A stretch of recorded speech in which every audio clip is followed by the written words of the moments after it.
Hola a todos, en este video vamos a ver un poco cómo son los pasos para abordar un paciente oncológico, cómo son los pasos diagnósticos y qué posibilidades de tratamiento tenemos.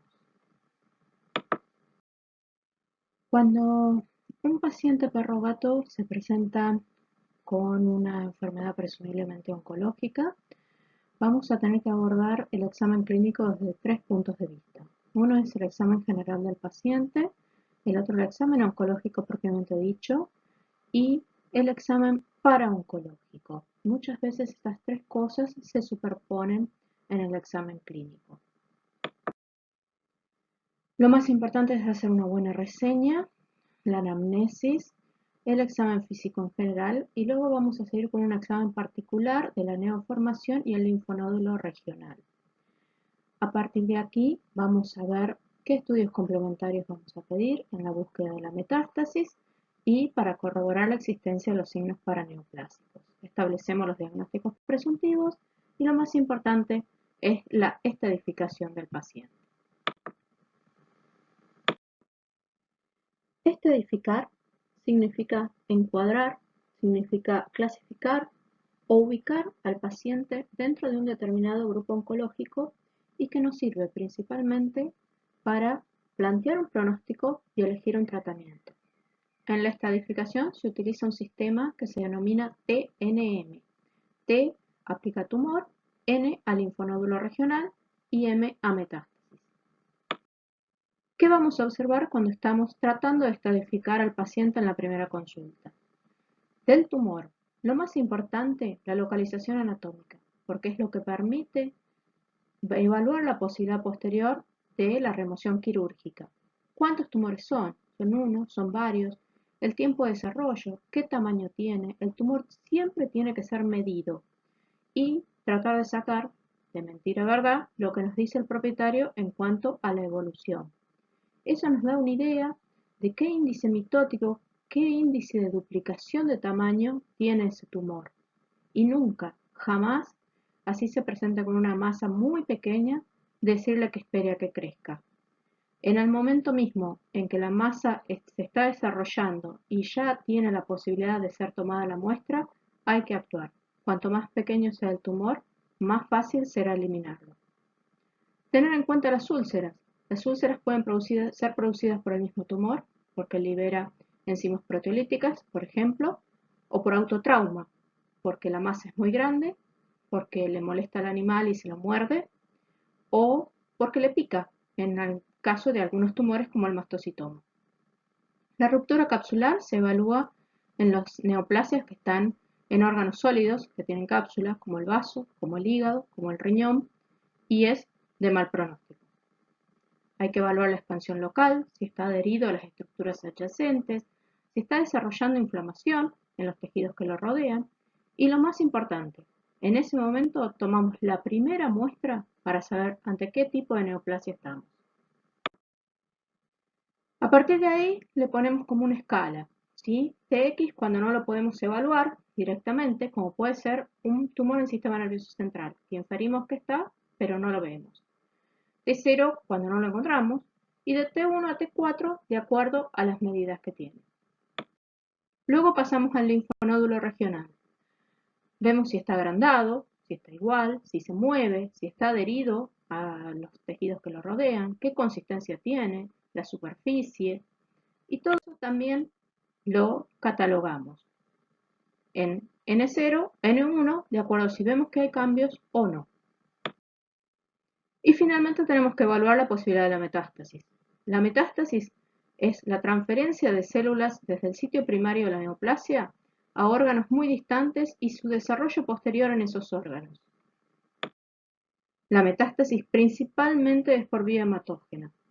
Las células cancerígenas logran atravesar las paredes de los vasos, se forman émbolos tumorales que se detienen en capilares o zonas más pequeñas donde se implantan y surgen nuevos crecimientos. Los principales órganos de metástasis son el pulmón y el hígado, pero eso puede variar de acuerdo al tipo de neoplasia frente a la que estemos. ¿Cuál es lo importante de la metástasis? Que muchas veces los clones que se han que han viajado por vía hematógena o linfógena son diferentes a los clones que le dieron origen y por lo tanto pueden no responder a la misma quimioterapia que responde el tumor original. Hay otras vías de metástasis, la de implantación o cavitaria, la que se da por ejemplo en tumores ováricos cuando se rompe la bolsa ovárica y las células tumorales caen a la cavidad abdominal. También puede ser canalicular, como puede ser en el pulmón a través de los bronquios o bronquiolos. M no tiene muchas variables, es M0 o M1, o no hay metástasis o las hay. Siempre las vamos a diferenciar de recidiva. La recidiva es el desarrollo nuevamente de una neoplasia igual a la que ya extrajimos porque no hubo buen margen de extracción en la primera cirugía. Debemos evaluar también los efectos directos que produce el crecimiento tumoral sobre los órganos o los tejidos que lo están rodeando. Estos efectos pueden ser, por ejemplo, compresión, pueden ser obstrucción del drenaje con edema o destrucción local. Uno de los efectos más conocidos es el síndrome de compresión venosa, por ejemplo, de la vena cava craneal, que puede ser provocado por una masa en el mediastino o en la entrada del tórax. Se caracteriza por presentar edema cérvico-facial o en uno o ambos miembros, o algunas veces efusión pleural o efusión pericárdica. En el caso del síndrome de compresión venosa caudal, se produce generalmente por la compresión de la vena porta o de la vena cava caudal, y el ejemplo más clásico es una masa tumoral hepática o una masa a nivel de los linfonódulos ilíacos medios. Debemos diferenciar de estos síndromes de compresión, obstrucción o destrucción local los que son los signos paraoncológicos o paraneoplásicos. El síndrome paraneoplásico es un conjunto de signos que están lejanos a la ubicación del tumor primario y que están causados por efectos sistémicos que ese tumor produce al liberar determinadas sustancias. Muchas veces, los síndromes paraneoplásicos son la primera manifestación de la presencia de una enfermedad neoplásica. Por eso debemos conocerlos para poder detectar hacia dónde tenemos que dirigir nuestra pesquisa. El síndrome paraneoplásico puede manifestarse de diferentes maneras. Pueden ser disturbios hematológicos, disturbios metabólicos endocrinos, disturbios cutáneos, disturbios a nivel neurológico y a veces de otra naturaleza. Dentro de los disturbios hematológicos, el que se observa con mayor frecuencia en los pacientes oncológicos es la anemia. Esta puede estar relacionada directamente con las alteraciones metabólicas que sufre el paciente oncológico o puede tener que ver con factores tóxicos que libera el tumor en sí o con coagulación intravascular diseminada, por ejemplo. La trombocitopenia y los trastornos de coagulación pueden estar relacionados con neoplasias hepáticas y también con la coagulación intravascular diseminada. Y el síndrome hiperproteico globulínico o síndrome de hiperviscosidad se da sobre todo en leucemias y linfomas con alta producción de inmunoglobulinas monoclonales que llevan a la hiperviscosidad sanguínea. Con respecto a la leucopenia en un paciente oncológico, puede ser resultado de una disminución de la vida media de las células de la línea blanca o por mielosupresión originada por factores que libera el tumor. La leucopenia suele traer aparejada inmunosupresión y siempre debe ser tenida en cuenta, ya que el uso de quimioterapia va a disminuir aún más los valores de los glóbulos blancos. Con respecto a la leucocitosis, suele ser más frecuente que la leucopenia y muchas veces está relacionada con la producción de citoquinas por parte del tumor y con respuestas antitumorales inespecíficas por parte del paciente. Los disturbios metabólicos endocrinos del síndrome paraneoplásico más comunes son la caquexia, la hipertermia, la hipercalcemia y la hipoglucemia.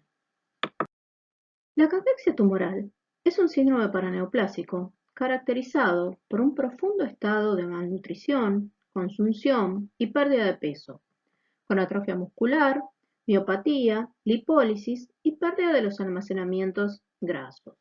Puede observarse también letargia. Este cuadro muchas veces se presenta aun cuando el animal tiene una adecuada ingesta de nutrientes. Otras veces está acompañado por la anorexia tumoral.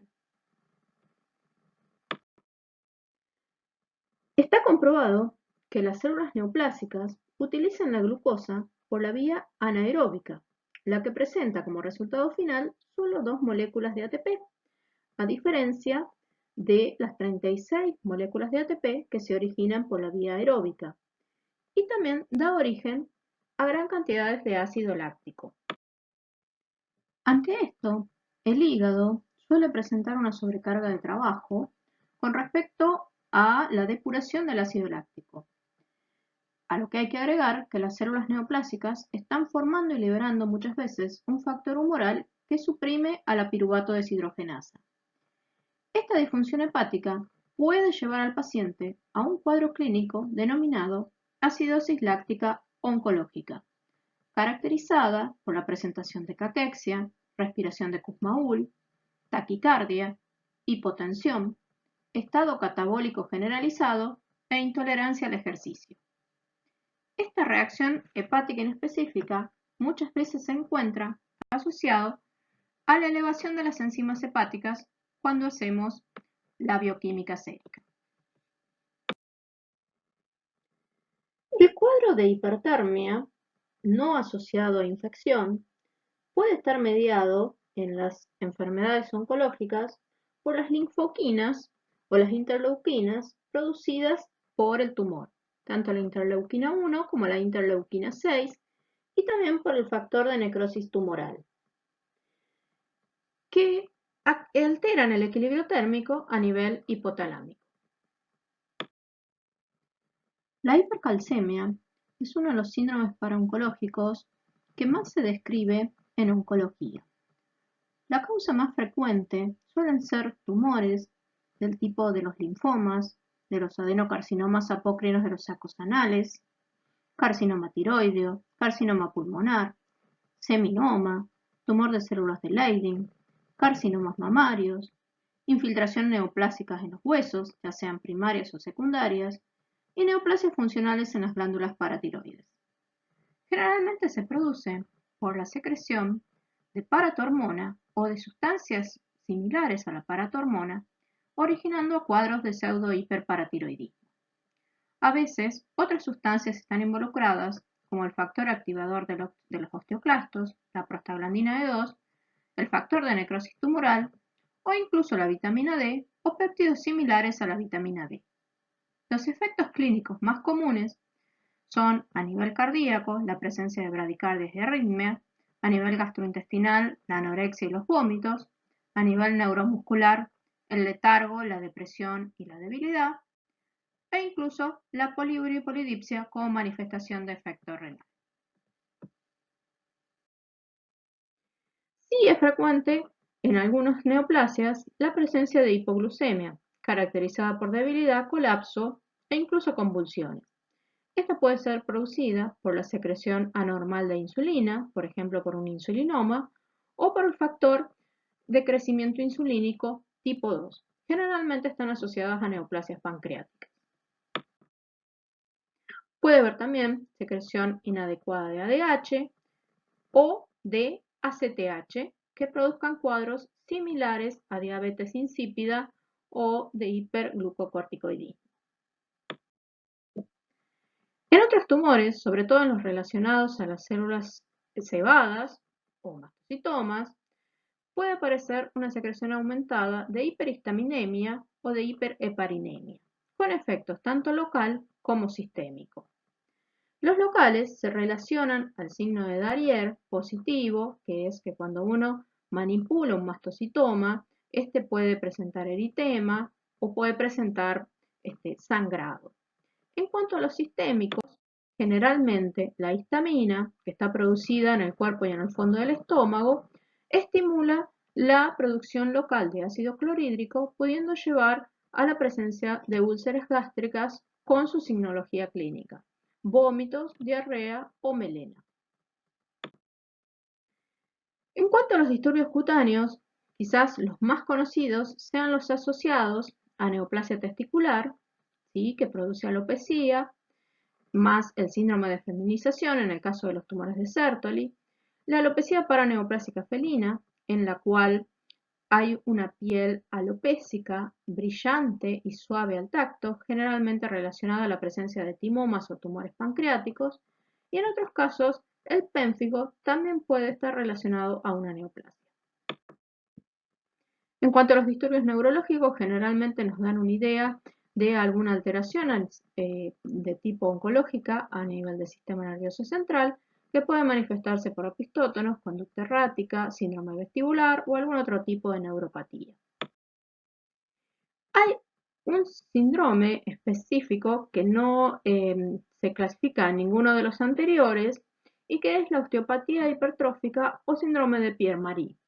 En este caso, lo que van a ver es en la parte de los metacarpos, metatarsos, sobre todo de los perros, mucha inflamación, edema, dolor, y al hacer una radiografía de la zona van a ver una reacción perióstica difusa.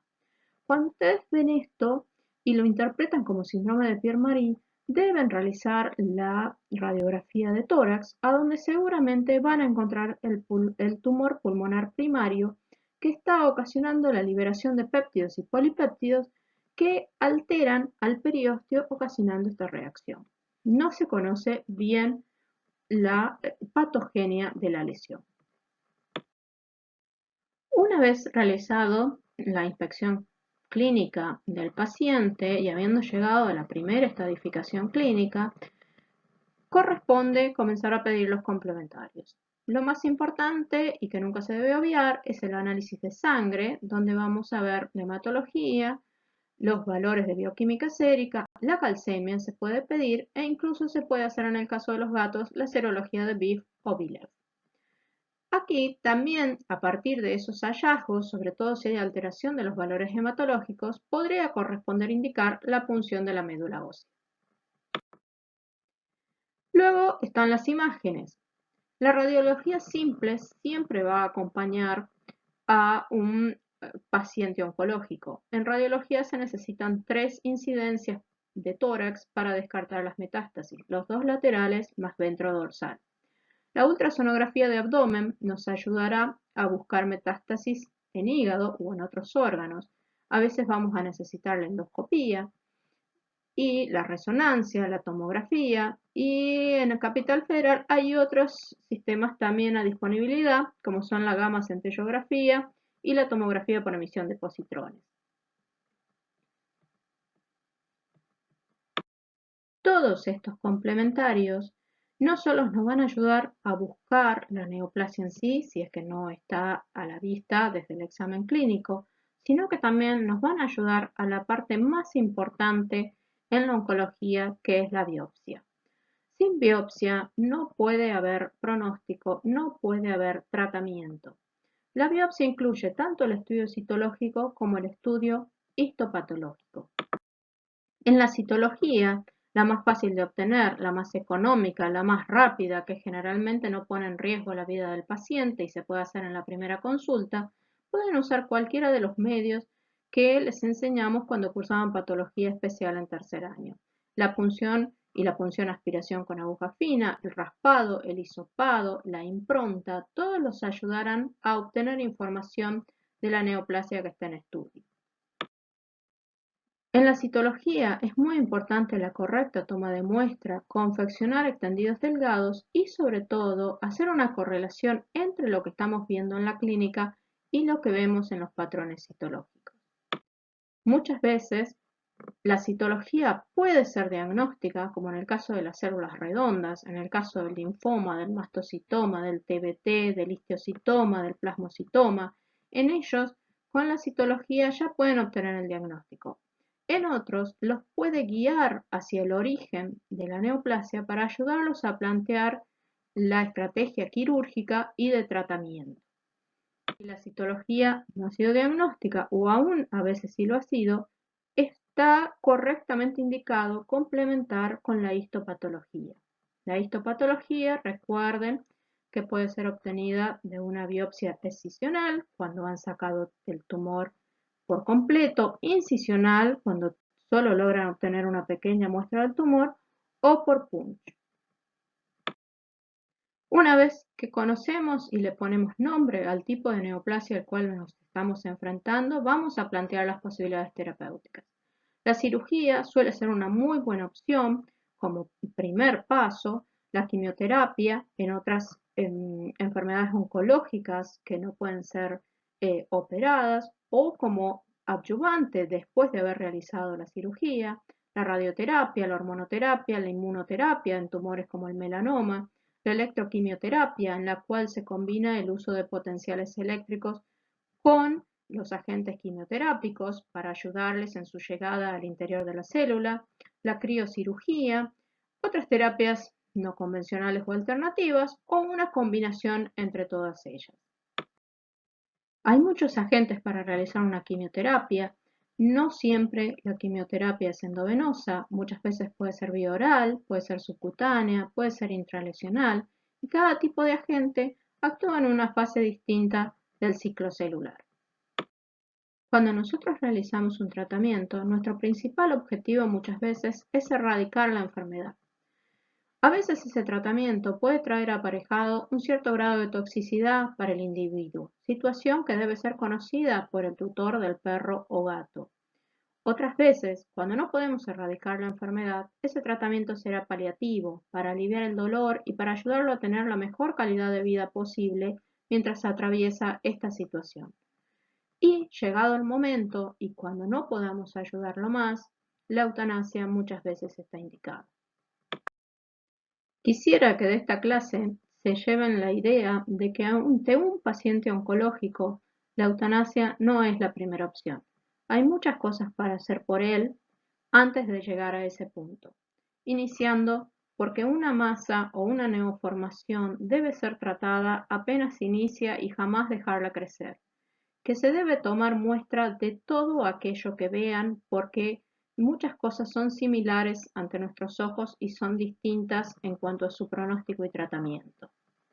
Y que no hay oncología sin biopsia. Eso es lo más importante. Gracias y ante cualquier duda estoy a su disposición.